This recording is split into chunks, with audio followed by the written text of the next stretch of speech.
Today we're back with all the latest trade and free agent rumors as we wait for the expansion draft roster freeze to be lifted. Today we're looking at an update on the Carey Price to Seattle situation. We also have the latest on the New York Rangers with Barclay Goodrow. We have the latest on Taylor Hall in Boston. We also have the Vladimir Tarasenko updates, Seth Jones updates, and more. All that coming up next.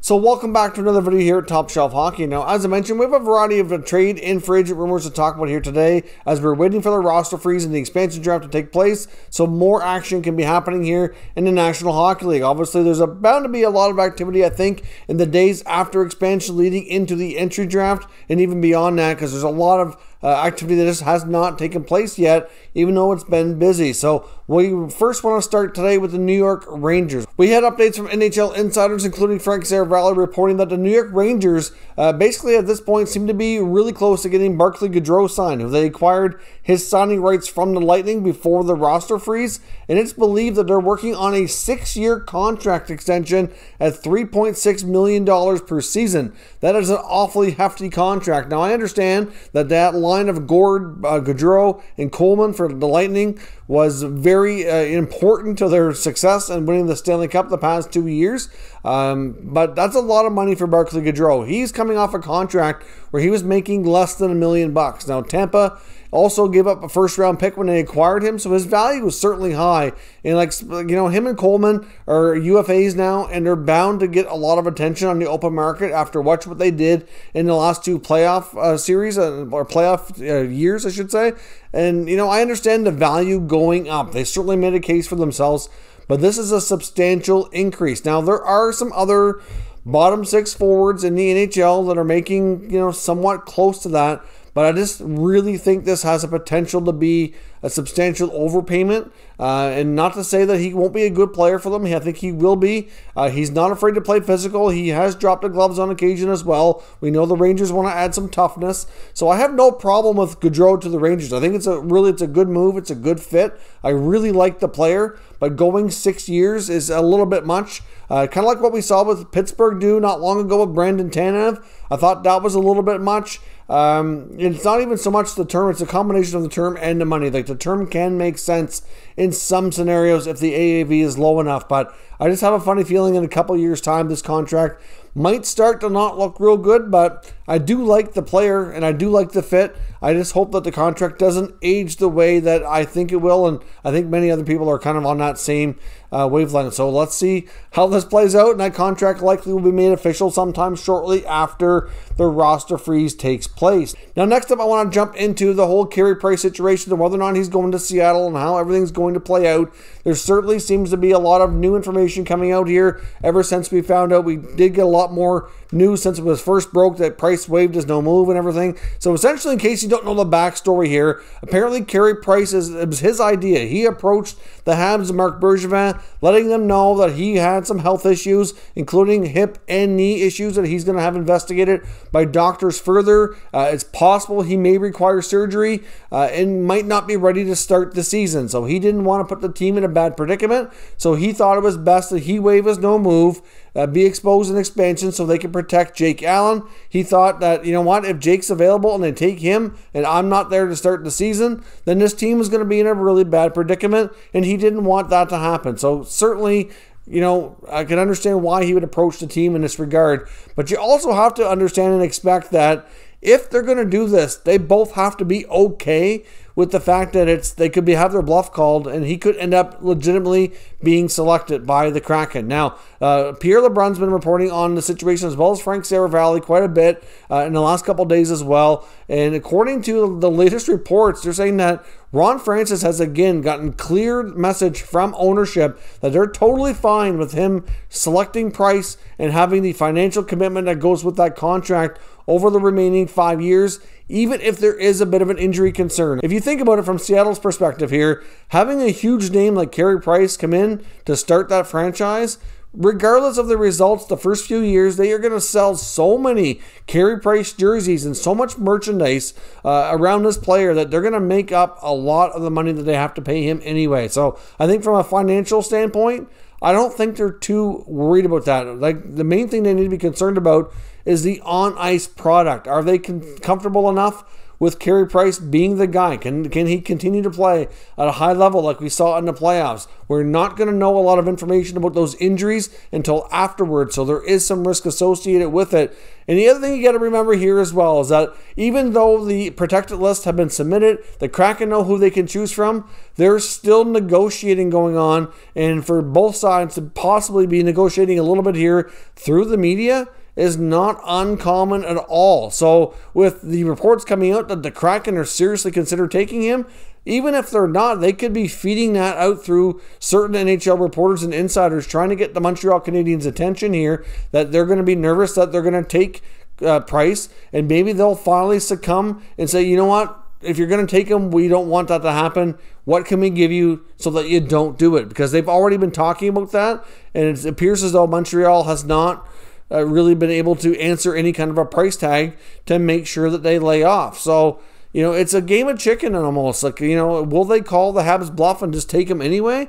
Will Marc Bergevin succumb at the last minute and be like, okay, we'll give you some extra assets, don't take Carey Price? Like, we'll see what happens, but you just got to remember a lot of these reports is posturing in the media. They're negotiating through the media, and they're just trying to get, you know, each other's attention in the right way. Seattle's going through this with a lot of teams. There's a lot of teams that have players exposed that they would rather not lose, and Seattle is trying to extort them for extra assets and to get as much as they can. That's how you do business when it comes to this. Vegas did the exact same thing. They got a lot of extra assets out of teams, and even though a lot of teams claim that they learned their lessons, it's still, you know, it's hard when you're in the exact same situation and you're at risk to lose a franchise-altering player. So I'm not entirely convinced that Carey Price is going to Seattle. Now, when I did my mock draft that I put out earlier, I selected him because if it were me doing the new team with Seattle, I would have a really hard time passing on this kind of a goaltender with elite level status to be the face of the franchise. It would help, you know, sell tons of merchandise. It would just be a huge opportunity that you could not, you know, you could say that if you passed up on it, it could be a bad one. I mean, are there other goalies out there you could build a good goalie tandem? Sure, you could go with like Chris Treger, you could go with Kaapo Kähkönen, you could go with Vitek Vanacek and have a lot of younger, cheaper goaltenders. All kinds of options out there. You can go with a Jonathan Quick. You can go with a Ben Bishop. There's no shortage of good goaltenders. It doesn't matter if you want a combination of youth and experience. You want all youth, whatever you feel is best. You can get it done in this draft. There is a lot of good talent there, but none of them, to me, are at Carey Price's level. So it really depends on how you want to go about things. So I'm not sure what the Kraken will do. I will say this. I think the odds are much greater that Carey Price remains in Montreal than goes to Seattle, just because when you factor everything in, as tempting as it is, you know, his age, his contract, the injuries, not only what he's facing now, but what he's had for injuries in the past, it's all concerning, it's risky, and at the end of the day, I'm just not sure that they want to start their franchise with that risk, as tempting as it will be. Will they surprise us? Maybe. I can't say with any kind of certainty what they're going to do. I just think that the odds are better that they don't pick them. Now, I do need to pause for a moment as well and acknowledge our channel sponsor, Manscaped. Hockey is proud to be sponsored by Manscaped. Of course, with Manscaped, we have a special offer here for all Top Shelf Hockey viewers where you can get 20% off and free shipping into all orders at manscaped.com. Now, of course, Manscaped just launched a brand new Lawnmower 4.0 trimmer, which is a fantastic product. They've taken the level up here, even again with the skin-safe replaceable blades. It's waterproof, it's wireless charging, has a travel lock on it, as well as a nice light so you don't miss what you're doing. So certainly a terrific product. Now, many people associate Manscaped with their trimmers, which is certainly kind of their top product, but they do have a lot of other great options as well, including what they call the Weed Whacker, which is another trimmer for your ears and nose. And they have a variety of deodorants and sprays as well, which also keep you fresh and are terrific as well. So certainly Manscaped has a lot to offer, and we certainly highly recommend all of their products. So check out manscaped.com and use promo code TSH for 20% off and free shipping. Now, of course, staying with Montreal, I do want to say here that there's word that Montreal, especially given the situation here with Shea Weber, they might get some more cap flexibility. Of course, there's a lot of uncertainty as well within their forward group as well with Philip Deneau, Thomas Tatar. They got a lot of UFAs, and it's rumored that they want to talk again to a new UFA who was also UFA last year, Mike Hoffman. Hoffman was really close to signing with the Montreal Canadiens. They actually reportedly offered him a little more money than what St. Louis did, but he opted to go to St. Louis. I don't know exactly what the state of Missouri has for state taxes and all that, but we know that taxes in Montreal is fairly high, and I'm not sure how Hoffman actually was feeling about playing for the Habs. I mean, we know he's from Ontario, so it's not exactly a homecoming, but close enough. I don't really know what his thoughts are, but apparently they were close. Like, they were the next closest team to signing him besides him going to the Blues. So they reportedly are interested in exploring that again to see what they can do here. Like I said, they have a lot of uncertainty when it comes to that forward group. And really, when you think about it, this team that we just saw in the finals could look drastically different on opening night, even if some of it is only temporary. Like, you might not have Carey Price, you may not have Shea Weber, Philip Deneau, Thomas Tatar are UFAs. Somebody's going to get plucked in the expansion draft. If it's not Carey Price, who's it going to be? It could be Jonathan Drouin. I mean, he could go for a fresh start in Seattle. That might not be a terrible thing for everybody involved here either. Like, there could be a really drastically different Habs hockey team to start the 21-22 season. But when free agency opens, don't be surprised to see the Habs linked to Mike Hoffman. No guarantee he signs, but it looks as though he's somebody that they're very interested in. Now, staying with players that are interested in free agent rumors, let's now go to Boston. Boston has a couple of things they're working on here. Obviously, they'd like to keep Taylor Hall, and negotiations have kind of stalled. It looks as though things on Hall's side are they're digging in when it comes to term, is what we're hearing for the latest reports. That's why a deal has not been done. It seems to be more about term than money, but you got to remember here as well that Hall's agent is Darren Ferris. Darren Ferris never seems to do any negotiations easily. He always seems to be trying really hard, obviously, which is his job to do the best deal for his client, but it seems like they really push the envelope and they really don't do anything the easy way at all. It's rare that you see that when it comes to Ferris's client. So it's not surprising that they're kind of digging in, trying to get a little extra term out of the Bruins. So if you're a Boston fan and you're concerned about Taylor Hall leaving, I wouldn't be too concerned about that here just yet. I still think there's a good chance he remains with the Bruins, but they're pushing for that extra term, and there's still a good chance as well he will go to market to at least explore what's out there. There's definitely going to be other teams that are going to want to talk to him if they get that opportunity. There's a variety of them out there, especially after how he played in Boston after being traded at the deadline. So again, I still think the odds favor him returning to the Bruins. I know he himself said many times it was such a good fit he'd like to stay, and I believe that. It's just a matter of getting the best deal possible and some posturing going on here as well. So we'll see how things go. But Hall very well could be testing free agency. Now, the other thing with the Bruins is they are seriously looking to upgrade that left side of their blue line, and they are heavily linked to new UFA Ryan Suter, who was bought out by the Minnesota Wild. Now, again, no guarantee they get Suter. There's also a guy like Keith Yandel out there as well. Suter's a little bit more of a two-way defenseman now, so they probably would prefer a guy like Suter, but they've been linked to Yandel forever as well. And Ryan Suter is going to have a lot of options, and there's, I can't say with any kind of certainty that he'll go to Boston just because of the options that are available. They should pursue Suter. He's exactly the kind of defender that they need, in my opinion. He can still play top 4 minutes. He can be a great partner for Brandon Carlo, play second pair instead of first pair, reduce his minutes here a little bit, be a good veteran guy who could be a leader for some of those younger D like McAvoy and Carlo, and they're still relatively young back there. And to me, that's a great fit. But if he doesn't work out, they have other guys like Yandel and that they can look to here as well. But Ryan Suter's not going to have any shortage of options at all. Now, the latest on Seth Jones, and we're going to get reports from Dave Pagnotta of the fourthperiod.com indicating that there's still a lot of talk about the Dallas Stars being very interested in bringing home Seth Jones to the home state of Texas where he's from. So right now we know teams like the Flyers are out on Jones. They get another deal done, picked up Ryan Ellis. They were one of the heavy teams linked to him before. There's still a possibility of Chicago, but with Dallas re-signing Miro Heiskanen to a mega contract extension here, 8 years at I think it was $8.4 million per season, that's a pretty hefty AAV. So we know that Seth Jones is going to be looking for a decent size extension here as well. So obviously that would be a lot of money tied up in their blue line. So it's believed that right shot defenseman John Klingberg is involved in those trade talks, and he would be one of the pieces going back to the Jackets in the return trade for Seth Jones. So obviously it wouldn't necessarily be 1-for-1, but Jones is slightly younger than Klingberg, and it is a deal that to me makes a lot of sense for the Dallas Stars if they can do it. And at least for Columbus, they would get a defenseman back.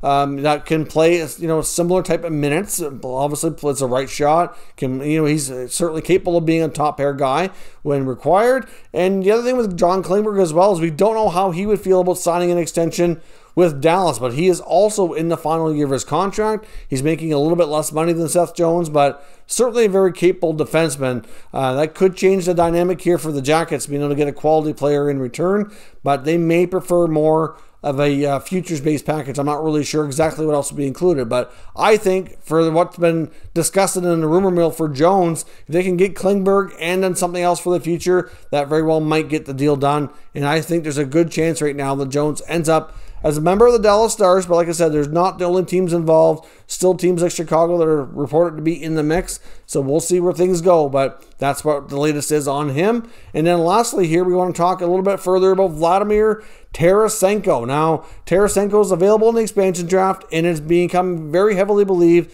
that he will be picked by the Kraken, but not for them. They will be picked so that he can be traded. That's the latest belief. Andy Strickland reported that on Twitter just in the past hour or so as I was recording this video, which has been the talk and the speculation here all along. Now, there's other Flyer sources that we've been following saying that Tarasenko is linked to the Flyers, and it's believed that the deal is going to be that the Flyers will have them select Robert Hagg in the expansion draft, and then they will trade a draft pick and Jake Voracek to them for Tarasenko. And it's even possible that Tarasenko might have a little bit of money retained on his contract by the Kraken as well, but that's going to depend on what the return package is finalized to be. Now, of course, that's not a done deal, but that's the rumored package that's being discussed. But there are other teams out there in the mix as well for Tarasenko. I would not rule out the Islanders. I know the Islanders are indeed up to something when it comes to adding a scorer, but I believe they have multiple players they're looking at, but Tarasenko is believed to be one of them as well. But it's believed right now that there's a really good chance that the Kraken will select Tarasenko, but for the purpose of trade, not to play for them. That you're going to see that quite a bit here. Now that the protected lists are submitted, that's part of the reasoning why all teams get the full list, so they can see what teams are protecting and what they're not. They can talk to Seattle and make a side deal saying, if you take this player for us, we'll trade you this for them after you acquire him. And they can have all these side deals all worked out. So, like I said, it could be very, very busy Wednesday, not just with who they're selecting, but what trades are being conducted as part of this process as well. So all kinds of teams are talking to Seattle about particular players, and they can basically be a broker to facilitate a deal